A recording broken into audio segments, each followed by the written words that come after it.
Olá, meu amigo, minha amiga, bem-vindos a mais um Portal do José. E eu começo o nosso papo de hoje com uma pergunta que muita gente está se fazendo. Paulo Guedes vai cair ou não vai cair? Está sendo fritado ou não está sendo fritado? Tá certo o presidente da República se desfazer de todos os auxiliares diretos do Paulo Guedes sem que ele faça nenhum tipo de reação? O que o mercado espera de Paulo Guedes e espera de Bolsonaro? E o contrário? Bom, a gente vai conversar sobre isso aqui no nosso portal. Você que está chegando agora, se inscreva, dê o clique aqui no cantinho.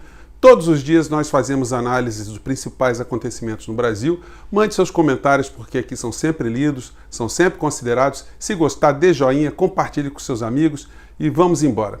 Gente, semana tumultuada no Brasil e isso já era esperado, porque um governo que não tem uma ideologia, não tem um propósito, não tem um projeto de nação, ele fica atuando no cotidiano para apagar pequenos incêndios, que no nosso caso aqui são grandes incêndios. Pessoas continuam a morrer no nosso país e o governo tem mostrado uma total incompetência e insensibilidade no trato dessa questão. Hoje eu acabei de ver nos jornais aqui que o governo ainda continua a colocar obstáculos em relação a contratos com a vacina da Pfizer, que está sendo aplicada em mais de 60 países no mundo, mas aqui no Brasil, com aquela história que o Bolsonaro não quer que os laboratórios fiquem isentos de algum efeito colateral, coisa que não está acontecendo em lugar nenhum, aquela história, né? Se amanhã você virar jacaré, o problema é seu, eu não vou falar um outro bicho para as pessoas não pegarem no meu pé. Então, o Bolsonaro ele atua politicamente para desacreditar a vacina. E o governo vai deixando cada vez mais o Brasil para trás, a gente vai perdendo cada vez mais vidas, mas isso para essa gente que está no governo é uma coisa absolutamente indiferente. A gente querer humanidade, caráter, sensibilidade, empatia de monstros, isso a gente não vai conseguir. A gente já falou de algumas situações nos nossos papos anteriores. Gente, eu tenho mostrado para vocês algumas vezes, você que é mais novo aqui no nosso portal, você não conhece talvez esse livro aqui, do John Perkins, que foi um agente da CIA e depois resolveu colocar, enfim, livro, uma série de situações que ele vivenciou dentro da agência de inteligência norte-americana, que tem operado há algumas décadas como uma agência de inteligência voltada a interesses econômicos de corporações norte-americanas que de fato são as que mandam na política norte-americana, porque elegem tanto os deputados do Partido Democrata e os deputados e senadores do Partido Republicano. Numa passagem do livro dele, que já foi escrito há mais de 10 anos, ele fala exatamente como agem as corporações internacionais, as agências internacionais, os estrategistas internacionais para abocanharem riquezas de países como o Brasil às custas do sacrifício de vidas humanas do povo, da miséria do povo. Diz ele aqui, nós, os assassinos econômicos, porque a divisão que tem lá dentro da CIA, que faz o tipo de trabalho de cooptação de personagens estratégicos nos países, se chama o setor dos assassinos econômicos. Eles trabalham ou trabalhamos de várias maneiras, mas nossa tarefa mais comum é identificar países com recursos que nossas corporações cobiçam. Para isso, seduzimos, subornamos e forçamos seus líderes a explorar o próprio povo e aceitar empréstimos que o país nunca poderá pagar, a privatizar bens nacionais, a legalizar a destruição de ambientes frágeis e, finalmente, a vender para as nossas corporações a preços de pechincha os recursos por elas cobiçados. Em outra passagem aqui do livro, ele diz o seguinte: a filosofia condutora dessa forma específica de capitalismo é uma crença inflexível na privatização de recursos, na concessão de poderes ilimitados aos executivos corporativos e no incentivo à dívida tão extrema que resulta em formas contemporâneas de escravidão. Para países ou pessoas, conforme ele está dizendo aqui. Bom, o que a gente vê nas corporações brasileiras que estão sendo privatizadas é a colocação de banqueiros em postos estratégicos, pessoas que vieram do mercado financeiro para atuarem. E o caso mais típico é do presidente demitido agora da Petrobras, o Carlos Castelo Branco, uma pessoa que sempre trafegou nesse ambiente, amigo do Paulo Guedes. Existe alguma possibilidade de Bolsonaro ficar com Guedes até o final? Existe. Mas isso não está ligado a nenhum elo de amizade, porque Paulo Guedes e Bolsonaro, eles não são amigos. Eles nunca tiveram uma convivência em ambiente nenhum Eles foram apresentados às vésperas das eleições de 2018. O Paulo Guedes tentou se acoplar em governos anteriores, inclusive no governo Dilma, ele tentou se colocar ali e não era uma coisa tão absurda, né? Porque nos governos anteriores se abriu a porta para liberais, como, por exemplo, o Henrique Meirelles. E no governo Dilma, o Joaquim Levy, que depois viria a trabalhar com Paulo Guedes e depois também foi demitido de uma forma humilhante. O Paulo Guedes, como todo lobo do mercado financeiro, não tem escrúpulos, não tem caráter, não trabalha com emoção. Esses caras são pragmáticos. Ele veio para o governo para ajudar no assalto do nosso país, como diz aqui o John Perkins.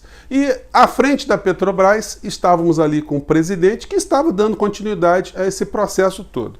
O Bolsonaro, porque está perdendo popularidade, ele se deu conta que a Petrobras estava sendo dirigida ou direcionada para outros interesses e não para os interesses nacionais, né? E isso parece estar incomodando Sua Excelência. Muita gente não gosta que eu coloque o cidadão aqui para falar. Eu vou até colocar menor aqui.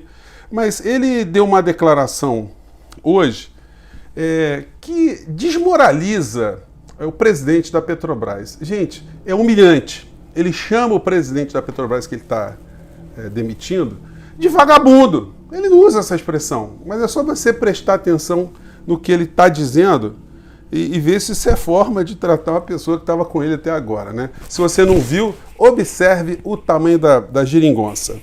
O atual presidente da Petrobras, deixa bem claro isso aí, tá? Já que tem bastante gente ouvindo aqui, presta atenção, por favor. O atual presidente da Petrobras está 11 meses em casa, sem trabalhar, né? Trabalha de forma... 11 meses sem trabalhar. Quem fica sem trabalhar, o que quer? O que ele está ensinando? Vamos lá. Uma remota. Agora, o chefe tem que estar na frente. Bem como os seus diretores. Então isso para mim é inadmissível. Fiquei descobri isso há poucas semanas. Quer dizer, o último a saber, né? Ele descobriu isso há poucas semanas, esse tipo de acontecimento na empresa estratégica do Brasil. Imagine eu, presidente, em casa, no meio do Covid, ficando aqui o tempo todo aqui no Alvorada. Não justifica isso aí. Aí para ele magoou, né? Porque ele está indo para as ruas todos os dias, como é que pode estar alguém cumprindo protocolos recomendados pela ciência, né? É absurdo alguém seguir a ciência. Vamos lá. Então, inclusive o ritmo de trabalho de muitos servidores lá está diferenciado. Chamou a rapaziada de vagabundo também, né? Vagabundagem, o sistema diferenciado. Vamos lá. Ninguém quer perseguir servidores, muito pelo contrário. Temos que valorizar os servidores. Agora, o petróleo é nosso ou é de um pequeno grupo no Brasil? Opa, chegou aqui no que disse John Perkins, né? De quem é o petróleo. A Petrobras é dirigida a favor do povo brasileiro ou de pequenos grupos? Será que Bolsonaro está acordando? Será que ele está assistindo o Portal do José? Vamos lá. Ninguém vai interferir na política de preço da Petrobras. Eu não consigo entender, no prazo de 2 semanas, ter um reajuste dos combustíveis no diesel em 15%. Não... Quer dizer, o Bolsonaro está fazendo oposição ao governo Bolsonaro, né? Foi essa avaliação do dólar fora, do dólar aqui dentro, nem no preço do barril lá fora. Então tem coisa aí que tem que ser explicada. Eu não peço, não, eu exijo transparência de quem é subordinado meu. A Petrobras não é diferente disso aí. Respeito à empresa, né, os seus funcionários, os servidores, mas queremos saber de números concretos. Bom, ele está dizendo que não iria interferir na Petrobras, né? Que a Petrobras controla a política de preços, parari e pororó. Vamos ver o que ele vai dizer na sequência. O que acontece lá. Bem como a política salarial do presidente e seus diretores. Alguém sabe quanto ganha da Petrobras? Alguém tem ideia? Chuta bem alto aí. 50 mil. 50 mil por semana? É mais do que isso por semana. Então, tem coisa que não está certo. Não quero que ele ganhe 10 mil por mês também, não. Tem que ser uma pessoa qualificada. Tá? Mas não ter esse tipo de política salarial lá dentro. Então, se ele vai se meter até em política salarial da Petrobras, como é que ele não vai fazer interferência na Petrobras? Evidentemente, ele está preocupado com a queda dos seus níveis de aceitação, enfim, e está percebendo que o governo dele é um governo que, se entregue só nas mãos de Paulo Guedes, vai fazer a festa de pequenos grupos. E Paulo Guedes, desde essas situações todas que têm acontecido, não prestou nenhum depoimento de solidariedade ao seu companheiro do mercado financeiro que estava governando a Petrobras para pequenos grupos transnacionais, para acionistas, sumiu, está caladinho, e não esperem da figura um ato de caráter, um ato de verdade, um ato de destemor, um ato de patriotismo. Não, ele vai ficar até o último segundo, a não ser que Bolsonaro o coloque para fora. E ele vai ficar até o último segundo porque negócios estão se dando. Enquanto o Brasil está morrendo, ele continua a pilotar uma série de negócios. Eu andei pesquisando na internet e tinha desaparecido.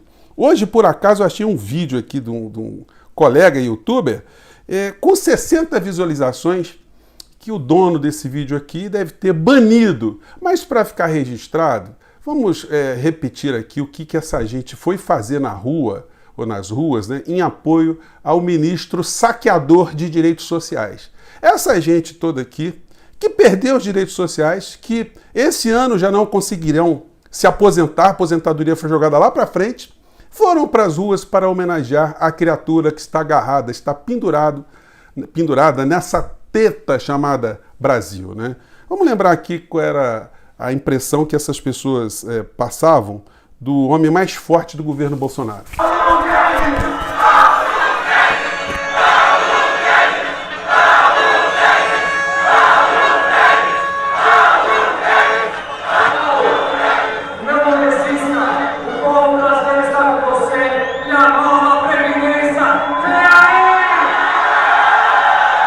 Meus amigos, eu quero dizer uma coisa para vocês que acreditaram em Paulo Guedes e que a reforma da Previdência vem aí.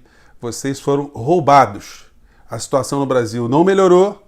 Vocês estão pagando mais gasolina, mais caro, energia elétrica mais caro, supermercado, todos os produtos mais caros. Não tivemos nenhum aceno para acabar o morticínio que está acontecendo no nosso país. Empresas quebraram, nossas indústrias estão ficando desnacionalizadas, o sistema financeiro continua a lucrar e você que foi para a rua gritar Paulo Guedes, pode botar um narizinho de palhaço porque foi nisso que você se transformou, com todo o respeito aos palhaços, né? O Paulo Guedes, eu vou colocar na capa uma charge do Amorim, que tem muito a ver com isso tudo que está acontecendo, né? Agora nós estamos diante do Silêncio dos Inocentes, que era o nome de um filme, mas muito mais do que isso. Nós temos hoje o silêncio dos salafrários, o silêncio dos culpados, o silêncio dos lacaios. Gente, eu fico por aqui. Se você gostou, não esqueça de se inscrever, compartilhar e chame o povo para conhecer o Portal do José, porque nós estamos indo em frente. Até o próximo encontro. Tchau.